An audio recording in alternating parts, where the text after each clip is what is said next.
Hello everyone, this Crytek's Tech here. So S20 Plus in 2022.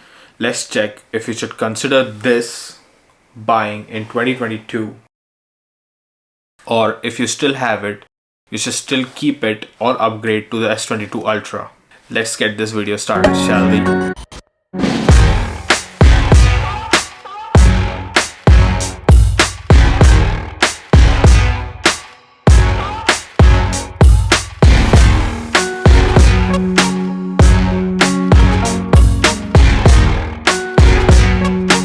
You can see that the phone has no damage in exterior, and this phone has been kept in a case, but without the case it does feel premium in the hand due to the candy bar shape of the phone, which is tall compared to the other Android phones.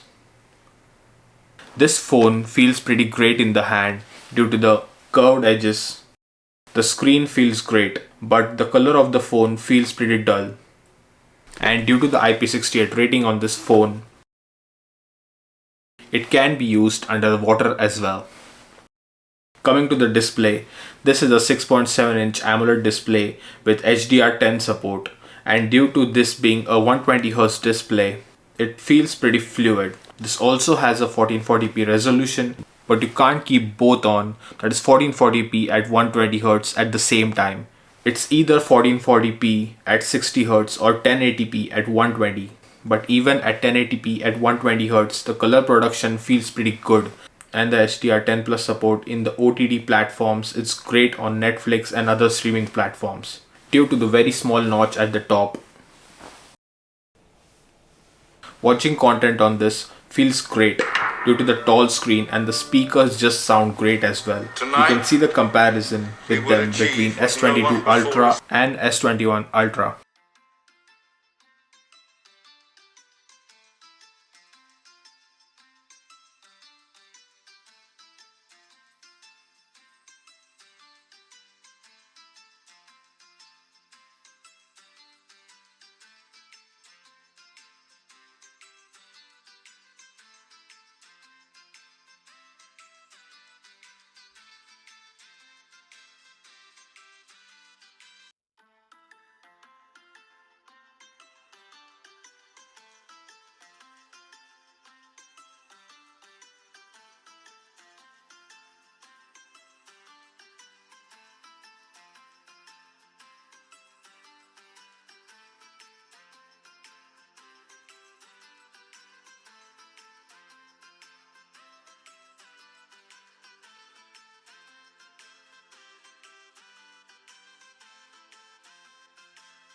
The Taptic engine in here feels pretty great as well, and this feels pretty good considering this was a flagship phone once in 2020.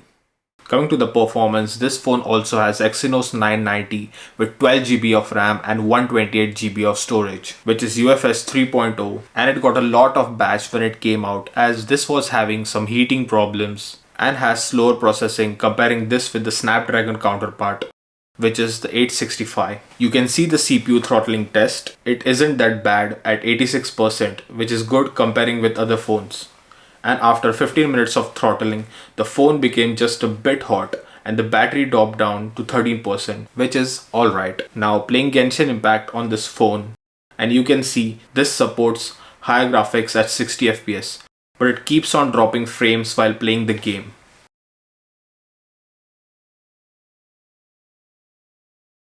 You can check out the gameplay, which I will posting a gaming review later. Older games like the COD Mobile just run great on it, and you even have the 120fps support.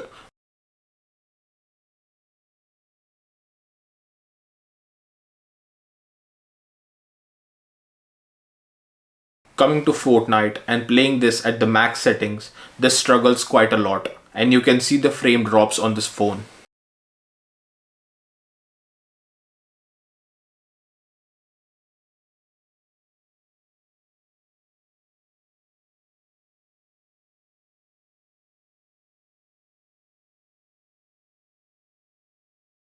Coming to the battery of this phone, it is pretty bad, considering this even runs at 1080p at 120fps, which is not that great as well. You can see the screen on time of the device here, but as you can see, due to 3 or 3.5 hours of screen on time isn't that great, and it's not going to last you for an entire day, so you will have to get a power bank. The battery life on this phone wasn't that great to start with, and after 2 years the battery degradation and the battery health would be reduced as well. But this phone supports 25 watts of charging, but they only give 15 watts of charger in the box, which is not that great, and it takes like 1.5 to 2 hours to charge the phone completely from 0 to 100%. Battery is one of the worst aspect of this phone, and you should definitely consider this before buying it. This phone also has a ultrasonic fingerprint which works pretty fast and gets the job done. It also supports the face unlock, as you can see. Coming to the call quality of this phone, it's pretty great, and due to the 5G connectivity, you don't have to worry about the high data speeds that you're gonna get. You're sorted for a whole lot years to come. I'm not sure if it supports the millimeter wave or not, but this is one of the best future proofing for this phone, and you're covered in that department. Software situation on this phone is pretty great as well, as Samsung has support 3 years of major software updates and 4 years of security updates for this phone, which is on par with the Pixel lineup as well. And Samsung has really grown as a company, and this phone still has 1 more year of software update remaining and 2 years of security update. So this phone will at least last you 2 more years easy. This is running on Android 12 on top of One UI 4.1. This skin is one of my favorite skins out there after the stock Android. There are plenty of features in Samsung phones, and you're not going to use all of them, but if you can, I suggest you should. I've also made a customization video which you can check right above here, and this is also going to get One UI 5. Basically, the S20 Plus software is one of the best out there, and you will be in a peace of mind that Android 13 is going to roll out for this phone. Coming to the camera of this phone, this has quad camera setup at the back. As you can see, the 4 cameras out there. And this also has one selfie camera at the front, and it's not that flashy compared to its counterpart, that is the S20 Ultra, which has a 100 megapixel sensor, but it had some issues with focus peeping and also fringing, and this issue was solved in the S21 and S22 Ultra. But this phone doesn't come with that issue, and this camera setup feels pretty practical as well. It comes with a 12, 12, 64 and 0.3 time of flight sensor. This is used for depth mapping. The main 12 megapixel camera on this phone take excellent photos, and you can see the samples right here. The sharpness and the saturation on them are pretty high, and they usually popped out.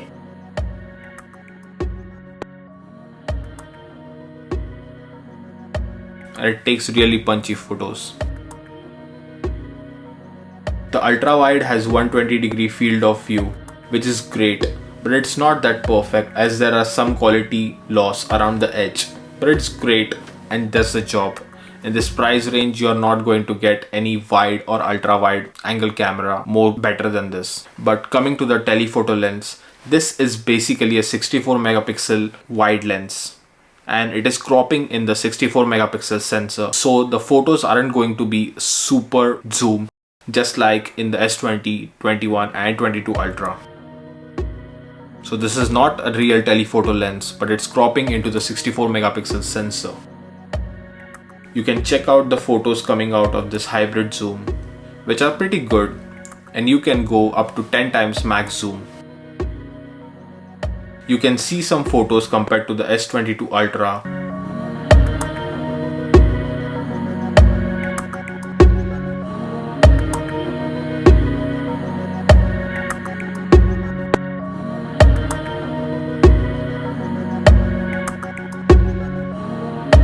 And comparing them with S21 Ultra as well.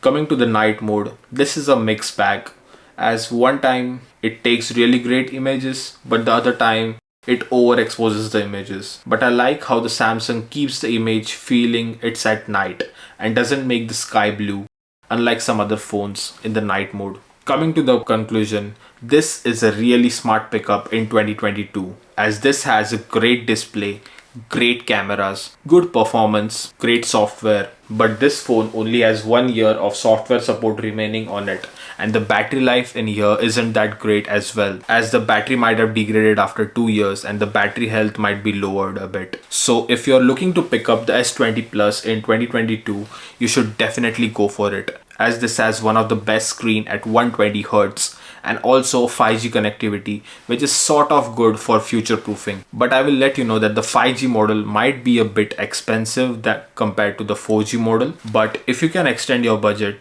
you should look for the S21 Ultra or the S22 lineup, like the S22 or the S22 Plus. Here I will really recommend the S21 Ultra or the S22 Ultra. But if your budget is pretty low, you should go for the S20 Plus. It's a great phone to pick up in 2022. There you go. That's been it for the video. Thanks for watching. I will see you in the next one. Peace.